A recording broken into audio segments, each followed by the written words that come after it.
Very good afternoon, everybody. Privileged to be here with Graeme Sharp, first Zimbabwean to do the Dakar rally on a bike. He's just been involved in the Victoria Falls Enduro.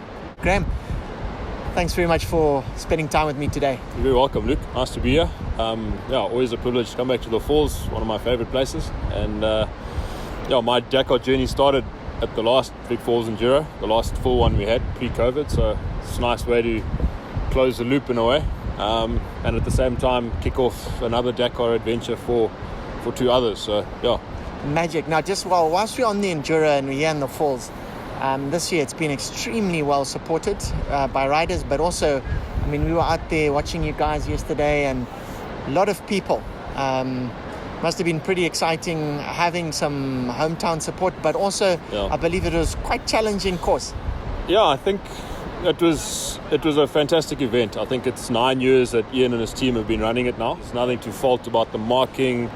You never get lost. It's very clear to see. It's got a mix of all terrain. You've got the rocks, you've got the sand, you've got rocky climbs, you've got descents, and it ties into some of the most beautiful riding terrain that we have around here. It's an international standard of events. Yeah, it's a bright future, and it's a really tough event. I know Ash, my teammate, said it was the hardest race he's ever raced, and it says something. Amazing. The support was great. From the local community that we ride through, clearly Ian's done a lot of work with the local community. It's inclusive of everyone. You get support in the middle of nowhere from places where the guys with the cars can't get to, but there's 10 little kids up a tree, and they're screaming with their lungs out, supporting you, and it's just it's a lot of fun. Huge congrats to Ian and the team. I think a wonderful initiative, wonderful cause behind it, and long may it grow into a very bright future. Fantastic, Graeme. That's a wonderful endorsement from someone who's been on the biggest stage of biking in the world, and a few other guys out there yesterday that have also been riding on the world stage. So anyway, talking about that, please, tell us, how did you as a Zimbabwean end up in the Dakar rally? How did that come about? A huge amount of chance, a huge amount of luck, and a huge amount of help from a lot of people. But I think just that tenacity to just hold on to that dream and not let it go. 2013, I had the opportunity to go to the Dakar and work as a gopher. So I was a skivvy. And a big moment then was seeing Dave Ree from Zambia. So he was the first Zambian to go and ride the Dakar. Why can't I do it? To answer your question, how did it all start? Grew up on a ranch. Motorbike was a way of exploring a huge piece of land in the Midlands. Hunting, fishing, shooting, visiting your mates. Motorbike was the way. And it was a means to get out and discover places. I remember my dad saying, well, this looks like a really interesting place on a map. Go tell me what's there. Is there water in this pan? Is that river flowing?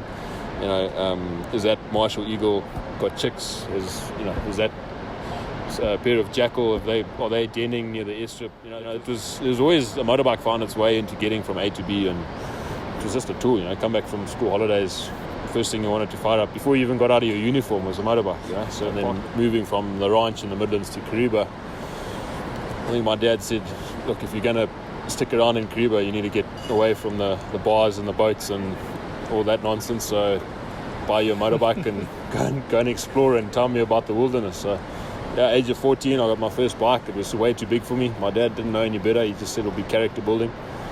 So I got a 400cc bike at the age of 14. I had to stand on 2 bricks to get on it, and my gardener had to help me. One story, being asked to take a very important letter to a chief, I think it was Chief Mola in the Ome. Little did I know that there was just a note, a friendly chat saying, how are you, Chief? Hope all well. Please entertain this youngster, give him some food and send him back. But I felt very privileged that I was taking a message to the chief. So it took me about 8 or so hours there and back.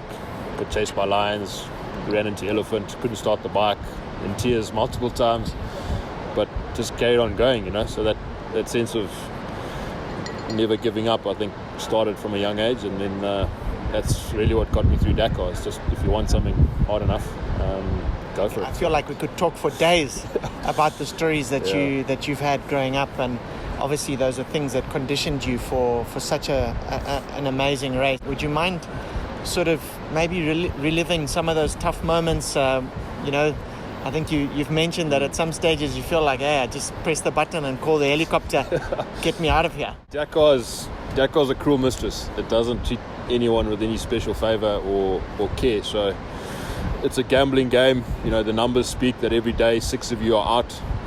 The year I did it, 2 guys died, unfortunately. One was a professional, one was an amateur.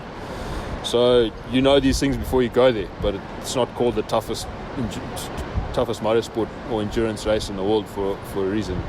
It is dangerous. You have to have your wits about you. If you take your mind off something and you start daydreaming, you know, it can cost you a life. One particular experience was the last 2 or 3 days we went into the empty quarter. So it was about a 700 kilometer stage down into the southeastern corner of Saudi. It's on the border with Yemen. And that desert, correct me if I'm wrong, I think it's the size of Zimbabwe. And it's the largest continuous sand desert in the world. So 700 kilometers into a remote special forces military base where we slept in a hangar. Wow. And then the next day back out again into more centralized, accessible Saudi. So we sort of went into the empty quarter for a reason. But that day started with 150 odd Ks of dunes. And I got motion sickness in the dunes, which is all about, the dunes are so big and you can't pick up the change in the depth perception of the dunes. So you just see a sea of orange sand, but your mind can't work out where you are. It's like being on the ocean. And you can change your lenses, you can put clear lenses, you can put tinted ones. It all works, but some people are just susceptible to it and others aren't. So it's probably 3 hours in those dunes, as sick as I've ever been. Motion sickness not the easiest at the best of times, let alone trying to navigate and ride a bike. So that was really tough for me. When I finished that day, I felt this is gonna be even more sweeter when I finish. But by the third day, physically, I felt I had it in me.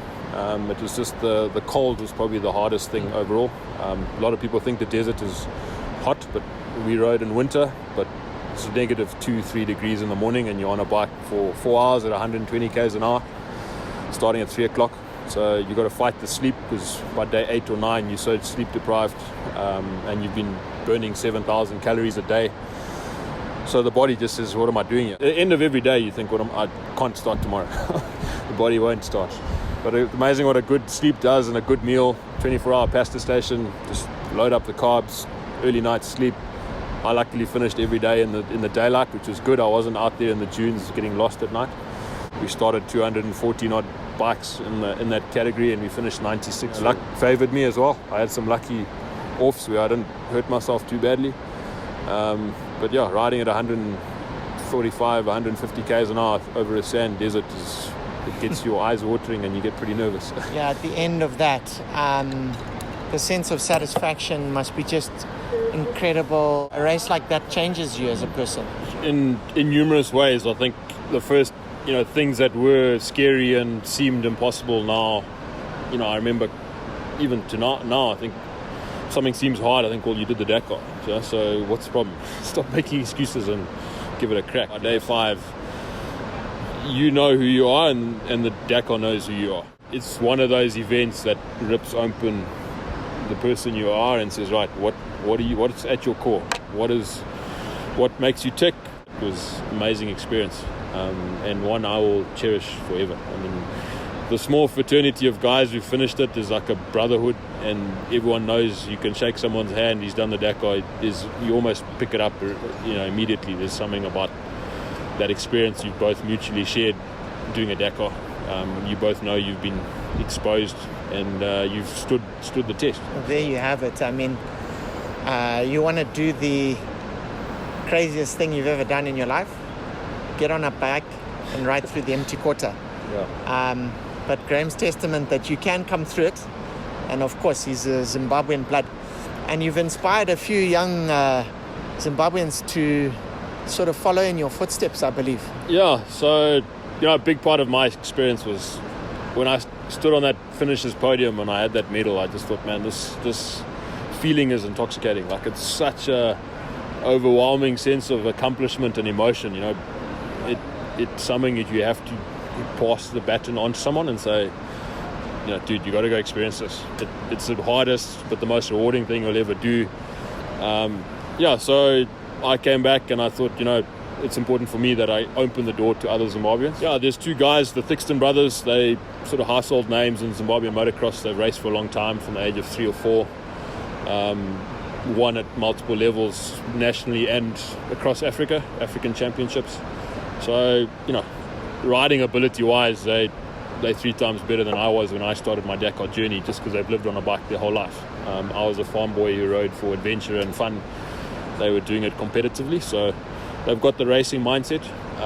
They just need to appreciate that Dakar's 13 days, not 13 minutes, like a motocross race. So they all have their own unique journey to go through. I won't influence that in any selfish way. I'm there to guide them. I'm there to point them in the direction of other people that help, because going to Dakar is not a solo journey. There's people all the way along that help you and share their experiences. So I'm there for when they need me. I'm there to guide them, but ultimately my Dakar objective now is to see them go through. I can't wait to see them go out there. They're going to have an amazing journey. They're going to learn a lot, but that's what it's about. So absolutely. And they may tell a different story, but as long as they're flying that Zimbabwean 100%. Flag as high as possible, we'll be happy. Graeme, I want to come back to Zimbabwe now and talk to you about a lifelong passion of yours, growing up on a farm, living on the edge of Kariba. You alluded to it earlier when you talked about moving from place to place on a motorbike and getting chased by lions. But that's your passion for wildlife and the bush. And I know you're involved in conservation in many ways, but maybe you could tell us where you think we're going as a continent, as a country, what we need to do. How many logs can you burn around a bonfire with that? But I think certainly in the recent 24 months with COVID, a lot of people who underestimated what the wilderness provides to us have finally realized. Those of us who have access to the Wangis and the Vic Falls and the Matopus and the Mana pools, the Chisereras, if you kill the wilderness, you kill the spirit. There's a saying, I can't remember who described it, but the wilderness lives inside all of us, and it's a matter of who knows about it and who doesn't, and who's experienced it. Back to the COVID thing, I think the post-COVID boom is going to be wilderness experience. It's not going to be the clatter of the modern day nice to haves. It's going to be a back to reconnect, reset. And I think Victoria Falls, the center of the safari industry, the Chobe, Botswana, Zambia, we're in a place where it's all here. But I also think we're staring at the question of, well, how long for? From my perspective as, Graeme, looking at conservation and the wilderness, we can't keep putting a plaster on a broken leg. And if we keep running around trying to save animals in one dimension, we're going to lose the battle. We've got to address people. We've got to address population. We've got to address socio-economic challenges, development. So if we don't address those at the same time, I think we're going to carry on stumbling down a road where we read more frustrating stories than positive stories. And we're in this conundrum where we rely on donor funding in the conservation space, but at the same time there's this inherent caveat that the donors then dictate what's good for Africa. I don't have all the answers, but I think we've got to get to a point where Africans dictate the future of African resources. If we keep trying to apply Western ideologies or looking through Western lens at African conservation challenges, I don't think we're going to win, because there's too many hypocrisies and too many things that are good overseas but not good here. So it's a case of what works for us here needs to work for Africa in terms of saving conservation progress. The conundrum we're in is, you voice these opinions, you now start to sort of get out of favor with your traditional FIT market and your safari clientele, because they don't want to hear that. also think, movies like The Lion King, in my opinion, did fantastic things for conservation and for bringing people to Africa. People wanted to come and see Pumbaa and Rafiki and Zazu and everything. But at the same time, it personified animals into a place where it's unrealistic to place them. Because the reality is, if you want to go back to the root cause of conservation, take us back to a time when we built a kraal around our village or around our lager as the first settlers. We protected ourselves from the outside. Now we've gone to a stage with the benefits of civilization where we put all the animals in a cage or in a national park and then demarcate around them to say, no, if the animals get out of here, there's problem, animal control is needed. But 100 years ago, we built a thorn tree boma around our campsite to keep the animals out. So it's changed now. As soon as you put a fence up around any environment, you now have to manage it, because the fence in itself is a management tool. For my children to see and experience the wilderness that I experienced as a youngster and I continue to experience now, I don't believe that narrative will carry on being successful. You haven't woken up to what the world is like without rhino, without elephant, and people pressure is pushing that out. It's like a frog in a pot. I think the temperature's slowly heating up and we don't realize it. We've got to start talking about the uncomfortable stuff in conservation without people being offended, without people taking umbrage to it. That's one log on the fire. There's more.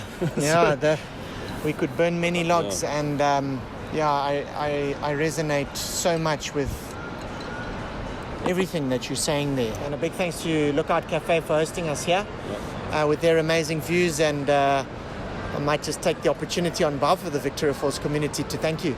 No problem. For coming through and for riding in the Enduro, for supporting the events. Vic Falls has put on some incredible events from the Enduro to mountain bike events, marathons. There's so much going on here, music, art. It's a great scene to be a part of. So please come out in numbers and visit Vic Falls. Graeme, it's been amazing. It's been real. Thank you very much indeed. Welcome. Thank you. And looking forward to seeing you again soon. Hundreds. All right. Take care, man. Cheers. If you like this episode and don't want to miss out on other ones, please go to YouTube, look for Luke Brown Zim, and hit the subscribe button. Thanks.